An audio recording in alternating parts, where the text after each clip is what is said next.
During the filming of A Streetcar Named Desire in 1951, Vivien Leigh broke down on set. The crew thought she was just deep in character. They were wrong. What the cameras captured that day wasn't acting. It was a real mental breakdown, one that would haunt Leigh for the rest of her life. This is the story of how Hollywood's most demanding role pushed one of its greatest actresses over the edge. Vivien Leigh was born on November 5, 1913, in a small beautiful town called Darjeeling in British India. Her parents traveled there from the hot city of Kolkata because they wanted their baby to be born in a cooler, more peaceful place. They chose a lovely home called Shannon Lodge, surrounded by trees and with stunning views of snowy mountains like Everest and Kinyunga. It was the kind of setting that seemed almost like a scene from a movie. From the beginning, Vivien's life felt special. Some say she even went to a convent school in Darjeeling for a short time before moving to England with her parents. Growing up in such a unique and colorful place left a deep mark on her, and it's easy to imagine how it shaped her imagination and love for drama. Her love for performing showed itself very early. When she was just 3 years old, Vivien stood in front of her mother's theater group and recited a nursery rhyme, Little Bo Peep. She was confident and charming even at that young age. Her mother encouraged her love for storytelling, sharing books like Alice in Wonderland and stories by Hans Christian Andersen. By the time Vivien was 6, she was already telling people, "I'm going to be famous." She wasn't joking. Even her classmates believed her, including Maureen O'Sullivan, who would later become famous herself as Jane in the Tarzan movie. When Vivien was 6, her parents sent her to a strict school in England called the Convent of the Sacred Heart. There she learned discipline, waking up early every morning and attending church before school. But her life changed in 1925 when her father decided she should leave school and travel. For 4 years, Vivien lived in places like Paris, Sano, and Bitz, soaking in the culture and learning French and Italian. By the time she was 18, she spoke both languages fluently. During these years, her passion for acting grew stronger. While attending school in France, she performed in plays like The Tempest and A Midsummer Night's Dream. Even though these were small school productions, it was clear that Vivien had a natural talent for performing. Vivien was determined to follow her dreams even if it made her stand out. Her friend Maureen O'Sullivan remembered how Vivien was the only girl in school who took ballet lessons. It was unusual, but Vivien didn't care. She wanted to be different, and she wanted to be great. Around this time, Vivien read a book about Lily Langtry, a famous actress from the 1800s. The story inspired her even more, and when she found out that her friend Mean was already acting in London, she decided it was time to take action. In 1931, at just 18 years old, Vivien enrolled in the Royal Academy of Dramatic Art, RADA, in London. This was the first big step toward her dream of becoming an actress. Vivien Leigh was born as Vivian Mary Hartley. Early in her career, she decided to change her name to Vivien Leigh. This wasn't just about a new name. It was about creating a new identity for herself as an actress. Her agent, John Glidden, thought her original name wasn't exciting enough for a star. After rejecting other ideas, she chose Vivien Leigh. This name would soon become famous around the world. Her acting journey began in 1935 with a tiny uncredited role in Things Are Looking Up. Though the film was part of a series of low-budget British productions and didn't gain much attention, it opened doors for Vivien. That same year, she made her stage debut in The Bash. The play didn't succeed, but it introduced her to producer Sidney Carroll, who saw her potential. He gave her a chance in another play, The Mask of Virtue. This was Vivien's big moment. Her performance amazed audiences and critics. They praised her expressive face and emotional acting, calling her the essence of English girlhood. Suddenly, people started paying attention to her. While Vivien's career was taking off, her personal life was complicated. She was married to barrister Herbert Lee Holman, and she had a young child. Balancing her family life and her acting wasn't easy, but she didn't let it stop her. She kept working hard, and soon her name was being talked about all over Britain. By 1937, she was already getting noticed for her role in Fire Over England, where she starred with Laurence Olivier. But her life changed forever when she was cast as Scarlett O'Hara in Gone with the Wind. This wasn't an easy win. For over 2 years, producers searched for the perfect actress to play the fiery and determined Scarlett from Margaret Mitchell's famous novel. Many actresses, including big stars like Bette Davis, auditioned for the role. Leigh, a British actress, didn't seem like an obvious choice for the Southern character, and producer David O. Selznick wasn't convinced at first. But Leigh didn't give up. She traveled to Los Angeles, did a screen test, and amazed director George Cukor with her performance. Her talent and determination won her the role. When the film premiered on December 15, 1939, it became an instant sensation. Audiences loved it, and Leigh's performance as Scarlett stole the show. Critics praised her ability to bring the character to life. Scarlett was bold, complicated, and unforgettable. The movie broke box office records and became one of the biggest hits of all time. At the Academy Awards on February 29, 1940, Leigh made history. She won the Oscar for Best Actress, becoming the first British woman to earn the honor. Her speech was humble and heartfelt. She told everyone, "I am not a film star. I'm an actress," showing how much she cared about her craft. But with fame came new challenges. Leigh found the spotlight overwhelming. She struggled with anxiety and often doubted herself. The public and the press constantly compared her to other actresses, and some critics even questioned if a British actress could really capture the essence of a Southern woman. But her incredible performance silenced the doubters. She brought Scarlett to life with such skill and emotion that no one could imagine the character without her. Meanwhile, when Vivien Leigh met Laurence Olivier in 1936 at London's Old Vic Theatre, it was a moment that changed their lives forever. Olivier was already a big name in theatre, while Leigh was just beginning to make her mark. From the start, there was a spark between them. They were drawn to each other not just by looks but by talent and charm. The problem was both were married. Leigh was with Herbert Lee Holman, a barrister, and Olivier was with actress Jill Esmond, but their connection was too strong to ignore. Soon their friendship turned into an affair that wasn't just private.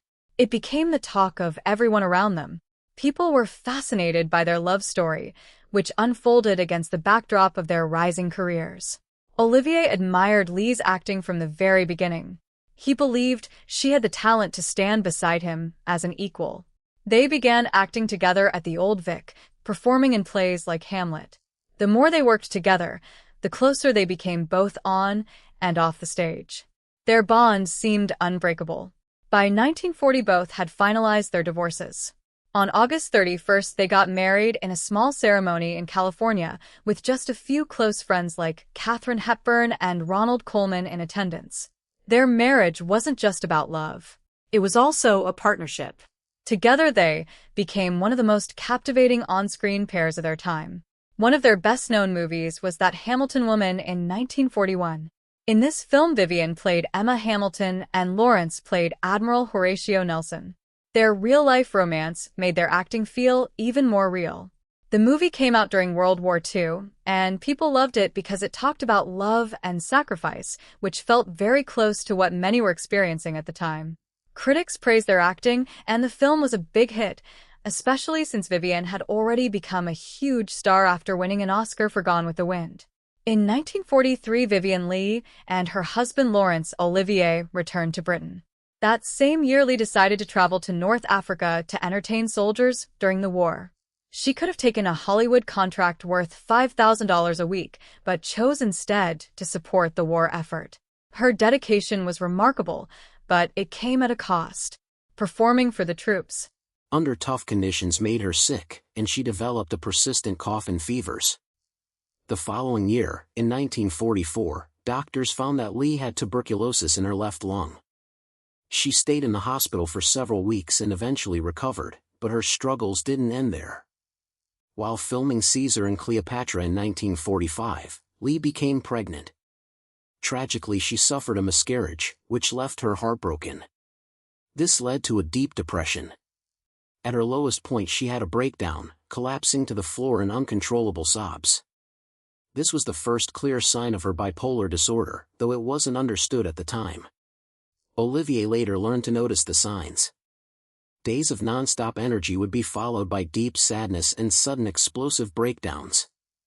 Afterward, Leigh couldn't remember what had happened but felt ashamed and sorry. By 1946, Leigh was well enough to return to acting. She starred in a London play called The Skin of Our Teeth, which was a big success, but her movies during this time like Caesar and Cleopatra and Anna Karenina in 1948 didn't do well. Part of the problem was a Hollywood boycott of British films, which hurt their chances of success. In 1947, something wonderful happened. Olivier was knighted for his contributions to theater, and Leigh went with him to Buckingham Palace for the ceremony. From that moment she became known as Lady Olivier. Even after they divorced, she kept the title socially and was called Vivien Lady Olivier. Through all her struggles, Leigh's determination and grace remained an inspiration to everyone who knew her. In 1948, Laurence Olivier and Vivien Leigh went on a 6-month tour of Australia and New Zealand. The goal was to raise money for the Old Vic Theatre, where Olivier had recently joined the board of directors. Olivier played the lead in Richard III, and he and Leigh performed together in The School for Scandal and The Skin of Our Teeth. The tour was a big success, with audiences loving their performances. Leigh had her struggles, dealing with sleepless nights and even falling ill for a week. During that time her understudy took over. Still, she managed to impress everyone with her charm, especially the press. But behind the scenes things weren't always smooth. The stress of the tour caused arguments between the couple. Olivier felt overwhelmed by all the responsibilities and became frustrated. One of their biggest fights happened in Christchurch, New Zealand. Leigh's shoes were missing, and she refused to go on stage without them. Olivier lost his temper, shouted at her, and slapped her.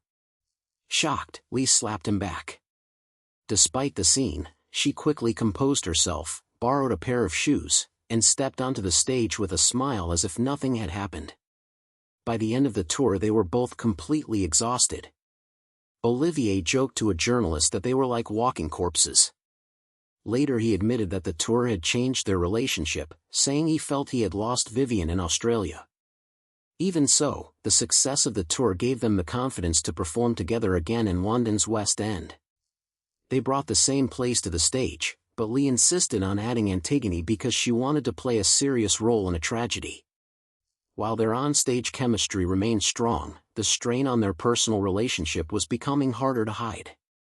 Vivien Leigh's performance as Blanche Dubois in A Streetcar Named Desire in 1949 was one of the most important roles of her career. The play opened in London at the Aldwych Theatre on October 11, and Leigh stepped into a role already famous in America thanks to Jessica Tandy's success on Broadway. Many wondered if she could match or even come close to Tandy's performance, but Leigh made the character her own. She showed Blanche's sadness and struggles so deeply that it felt real. She prepared for the role with care, writing notes to help her understand Blanche's emotions. Every detail mattered to her, and her hard work paid off. But things weren't easy behind the scenes. The play was directed by her husband Laurence Olivier, and working together caused problems in their marriage. Olivier was a demanding director who wanted things done his way. Leigh, on the other hand, had her own ideas about Blanche. This led to arguments, making their personal life tense while they were under the spotlight. To make things harder, the play's themes like mental illness and sexuality caused controversy at the time. The authorities forced them to cut parts of the play, adding more stress to the production. When the play ended, Leigh had performed it over 300 times, but her connection to Blanche didn't stop there. She was cast as Blanche in the 1951 film version directed by Elia Kazan. At first the studio wasn't sure about her. They wanted big Hollywood stars like Bette Davis or Ingrid Bergman for the role. Even Kazan wasn't convinced Leigh could do it, thinking she might not have the depth needed for the part. But Leigh proved everyone wrong. However, it came at a cost. Leigh had been battling bipolar disorder for years, and taking on Blanche only made things worse. The character's pain seemed to blend with her own. Leigh once said, "Playing her tipped me into madness." This wasn't just a dramatic statement. It was the truth. She became so involved in Blanche's emotions that it became hard to tell where the character ended and Leigh began. The people around her didn't understand what she was going through. Director Elia Kazan wanted every performance in the film to feel raw and real. He pushed Leigh to dig deep into Blanche's despair, but he didn't realize how fragile she already was. He thought her struggles were just part of her acting process. This left Leigh without the support she needed, and it made separating herself from the character almost impossible. At the same time, Leigh's personal life was falling apart. Her marriage to Laurence Olivier had just ended, leaving her heartbroken. Her bipolar disorder made everything worse. While filming, Leigh began to show signs that she wasn't okay. She forgot lines and sometimes seemed lost or overwhelmed, but instead of seeing these moments as cries for help, people around her thought it was just the pressure of the role. The emotional weight of playing Blanche didn't just affect her during filming. It stayed with her long after the cameras stopped rolling. She couldn't shake off the sadness and chaos of the character. Even in later performances, Leigh struggled. During one stage production she blanked on her lines and broke down on stage. It was clear the role had left a deep mark on her. Also, Vivien Leigh had a deep fear of breaking mirrors. This wasn't just a mild superstition. It was a belief that shaped her choices, rooted in the age-old idea that breaking a mirror brings 7 years of bad luck. During the filming of Gone with the Wind in 1939, this fear became evident. In one scene, her character had to look into a cracked mirror. Leigh insisted on a stand-in for the shot, convinced that even glancing into a broken mirror could invite misfortune. This unease carried over into her later work, but it became most pronounced in 1951 while filming A Streetcar Named Desire. In the movie, Leigh's character Blanche DuBois has a powerful breakdown scene where she smashes a mirror. The moment symbolized Blanche's shattered grip on reality, making it crucial to the film. But for Leigh, the idea of breaking the mirror herself was unthinkable. On the day of the shoot, April 17, 1951, she arrived on set visibly tense. She told director Elia Kazan that she couldn't and wouldn't break the mirror, no matter how important it was for the story. This led to hours of back and forth on set. Kazan tried to persuade her, emphasizing the scene's emotional weight and authenticity. Marlon Brando, her co-star, even joked about breaking the mirror himself, saying he could use some bad luck to balance out all the good. But Leigh was resolute. Breaking a mirror wasn't something she would risk, not for a film, not for anything. In the end, a compromise was reached. A stuntman would break the mirror while Leigh acted out the emotional build-up and aftermath. The next day, April 18, 1951, stuntman Harvey Perry, a Hollywood veteran, stepped in to handle the task. The set was cleared to minimize distractions, and Perry, dressed as Leigh's character, prepared for the challenging scene. What followed was a long and grueling process. The team went through mirror after mirror trying to capture the perfect moment of shattering chaos. Each break had to look natural and dramatic, with shards scattering in just the right way. The first few attempts didn't work. The breaks were too neat, too clean. By the 7th attempt, tensions on set were high. Leigh, watching from the sidelines, grew more anxious with every shattered mirror, convinced a growing pile of broken glass was stacking up years of bad luck. Finally, after hours of trial and error, the 11th mirror was the one. It shattered perfectly, with cracks radiating like a web before the pieces fell apart. Kazan declared it a success, and the scene became one of the film's most memorable moments. In the end, the film itself was a massive success. It was nominated for 12 Academy Awards and won 4. 3 of those wins were for acting, which was incredibly rare and wouldn't happen again until Network in 1976. Leigh won her 2nd Academy Award for Best Actress, proving once again that she was one of the greatest talents of her time. Leigh shared this historic moment with co-stars Marlon Brando, Kim Hunter, and Karl Malden, all of whom delivered brilliant performances. Together they showed the power of great acting and brought Tennessee Williams' story to life in a way that audiences had never seen before. Vivien Leigh loved the stage more than anything else, even with her success in film. In 1963, at 49 years old, she took on a daring role in the Broadway musical Tovarish, which became one of the highlights of her career. The show opened on March 18, 1963, at the Broadway Theater and marked her first time performing in a musical. It was a bold choice since Leigh had no formal training in singing or dancing. The story, based on a French play, followed Russian aristocrats working as servants in Paris after the Russian Revolution.